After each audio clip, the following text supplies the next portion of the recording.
IPL spot fixing কাণ্ডে ক্রমশ জোরালো হচ্ছে শ্রীনিবাসনের স্বার্থের সংঘাত ইস্যু। মঙ্গলবার সুপ্রিম কোর্টে দিনভর শুনানি চলল এই ইস্যু নিয়েই। সুপ্রিম কোর্টে বিচারপতি এফএমআই কালিফুল্লার প্রশ্ন শ্রীনির আইনজীবী কপিল সিব্বলকে। সুপ্রিম কোর্টের প্রশ্ন, শ্রীনির স্বার্থের সংঘাত হচ্ছে না এই দাবি গ্রহণ করা কঠিন, কারণ শ্রীনি ইন্ডিয়া সিমেন্টসের মালিক। সেই ইন্ডিয়া সিমেন্টসের আবার চেন্নাই সুপার কিংসের মালিকানা রয়েছে। সেই চেন্নাই সুপার কিংসের এক কর্তা জড়িত বেটিংয়ে এবং শ্রীনিবাসন বিসিসিআই এর প্রধান পদে।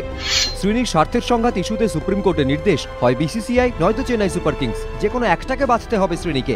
পাশাপাশি বিসিসিআইকে নির্দেশ দিল ময়াপ্পনের বিরুদ্ধে শাস্তিমূলক ব্যবস্থা নিতে।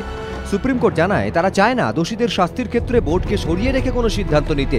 দোষীদের বিরুদ্ধে ব্যবস্থা নেওয়ার ক্ষেত্রে 4টি প্রস্তাব দেয় সুপ্রিম কোর্ট। সুপ্রিম কোর্টের প্রস্তাব, সরে দাঁড়ান শ্রীনিবাসন, বোর্ডের নতুন কমিটি ব্যবস্থা নিক ময়াপ্পনদের বিরুদ্ধে। 2 জন অবসরপ্রাপ্ত বিচারপতি নিয়োগ করা হোক দোষীদের শাস্তির বিষয়ে নজরদারি করার জন্য। আইপিএল এর গভর্নিং কাউন্সিল সিদ্ধান্ত নিক কি শাস্তি নেওয়া হবে ময়াপ্পনদের বিরুদ্ধে। মুদগল কমিটিও সিদ্ধান্ত নিক দোষীদের শাস্তির বিষয়ে। ক্রিকেট মহলের দাবি, শ্রীনির স্বার্থের সংঘাত ইস্যু ও জামাই গুরুনাথ ময়াপ্পনের শাস্তির বিষয় নিয়ে সুপ্রিম কোর্টের কড়া অবস্থানে মঙ্গলবার বেশ কোণঠাসা শ্রীনিবাসন। সূত্রের খবর, বোর্ড নাকি স্পট ফিক্সিং কাণ্ডে দোষীদের শাস্তির বিষয়ে সুপ্রিম কোর্টের 2 জন অবসরপ্রাপ্ত বিচারপতি নিয়োগের প্রস্তাব মেনে নিতে চলেছে। পাশাপাশি সুপ্রিম কোর্টকে তারা জানিয়েছে বোর্ডের বিহেভিয়ার কমিটি এই বিষয়টির দিকে নজর রাখবেন। বুধবার সকাল 10:30টায় ফের শুনানি। এবিপি আনন্দ।